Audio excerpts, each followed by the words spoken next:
লোকসভা ভোটে পুরো এলাকায় ধাক্কা। এবার সোমবার বৈঠক ডাকলেন মুখ্যমন্ত্রী। নবান্নে বৈঠক ডাকা হয়েছে, যেখানে সমস্ত পুরসভার মেয়র এবং চেয়ারপারসনদের ডেকে পাঠানো হয়েছে। পুরসেবায় কোথায় ঘাটতি রয়েছে পুরো পরিষেবায় তা নিয়ে আলোচনা হবে বৈঠকে। ডাকা হয়েছে পুর উন্নয়নের সঙ্গে যুক্ত আধিকারিকদেরও। লোকসভা ভোটে 121 পুরসভার মধ্যে বিজেপি এগিয়ে রয়েছে 67তে। পুরো এলাকায় ধাক্কা, পরিষেবা নিয়ে এবার বৈঠক ডাকলেন মুখ্যমন্ত্রী মমতা বন্দ্যোপাধ্যায়। এ সম্পর্কে আরো জানবো, আশাবুল হোসেন প্রতিনিধি রয়েছেন এই মুহূর্তে টেলিফোন লাইনে। আশাবুল, লোকসভা ভোটের ফলাফলের নিরিখে পর্যালোচনা বৈঠক এবং সেই কারণে ডেকে পাঠানো হয়েছে আগামী সোমবার নবান্নে সমস্ত পুরসভার মেয়র এবং চেয়ারপারসনদের। কি জানা যাচ্ছে, ঠিক কি কারণে এই বৈঠক এবং দুটি পুরসভাকে বাদ রাখা হয়েছে সেই বিষয়ে বা কি জানা যাচ্ছে আশাবুল?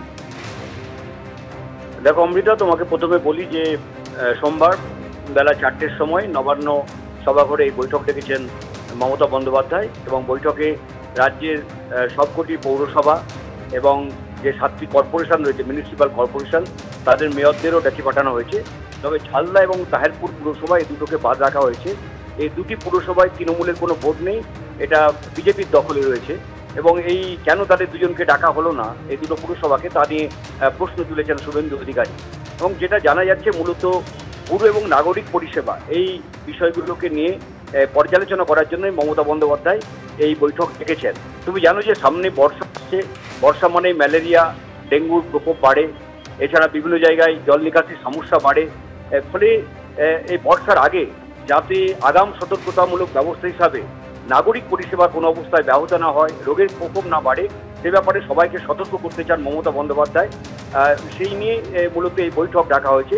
তবে রাজনৈতিক পর্যবেক্ষকরা যেটা মনে করছেন যে সম্প্রতি যে লোকসভা নির্বাচন হলো তাতে তৃণমূল খুব ভালো ফল করলেও বিভিন্ন শহর এলাকায় কিন্তু তৃণমূলের ফল অনেক খারাপ হয়েছে। বিশেষ করে 121টি যে পৌরসভা রয়েছে গোটা রাজ্য জুড়ে, তার মধ্যে 67টি পুরসভাতে তারা পিছিয়ে রয়েছে। এছাড়া কলকাতা পুরসভার প্রায় 45টি ওয়ার্ডে পিছিয়ে রয়েছে তৃণমূল।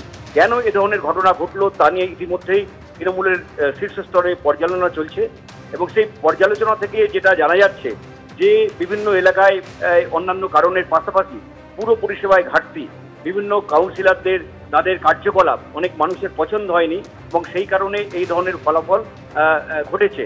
যাতে আগামী দিনে এই বিষয়গুলোকে সংশোধন করা যায়, সেই জন্য মমতা বন্দ্যোপাধ্যায় একটা ঝাঁকুনি দিতে চাইছেন। প্রত্যেকটা পুরসভার প্রতিনিধিদের ডেকে তাদের একটা ঝাঁকুনি দিতে চান এবং পুরো পরিষেবা দেওয়াটাই কাউন্সিলরদের মূল কর্তব্য এবং সেখানে ব্যক্তি রাজনীতি বা ব্যক্তি স্বার্থটা মূল বিষয় নয়, সে বিষয়ে তিনি প্রত্যেককে সতর্ক করে দেবেন বলেই জানা যাচ্ছে।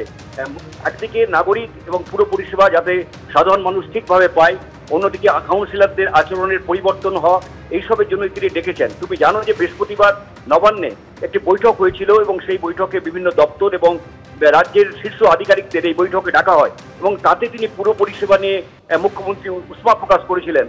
তিনি প্রশ্ন তুলেছিলেন কিভাবে বিভিন্ন এলাকায় রাস্তা দখল হয়ে যাচ্ছে, যেখানে সেখানে হকার বসে যাচ্ছে, কেন জল জমার সমস্যা মিটছে না, রাস্তাঘাট সময়ে কেন সারানো যাচ্ছে না, এইসব নিয়ে তিনি প্রশ্ন তুলেছিলেন। ফলে সামগ্রিক এই সমস্ত বিষয় নিয়েই আজ মমতা বন্দ্যোপাধ্যায় সোমবার বৈঠকে ডেকেছেন। সেখানে আগামী দিনে কিভাবে পুরসভাগুলোকে পুরো পরিষেবা বাড়াতে হবে তার দিক নির্দেশ করবেন তিনি এবং বিভিন্ন কাউন্সিলর তাদের আচার আচরণ তারা যাতে ইমিডিয়েট তারা সতর্ক হন, তাদের আচার আচরণের পরিবর্তন করেন।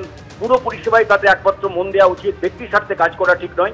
এ ব্যাপারে তিনি একটা ঝাঁকুনি দিতে চাইছেন। এই সামগ্রিক বিষয় নিয়েই বৈঠক ডেকেছেন মমতা বন্দ্যোপাধ্যায় বলেই মনে করা হচ্ছে। ধন্যবাদ আশাবুল।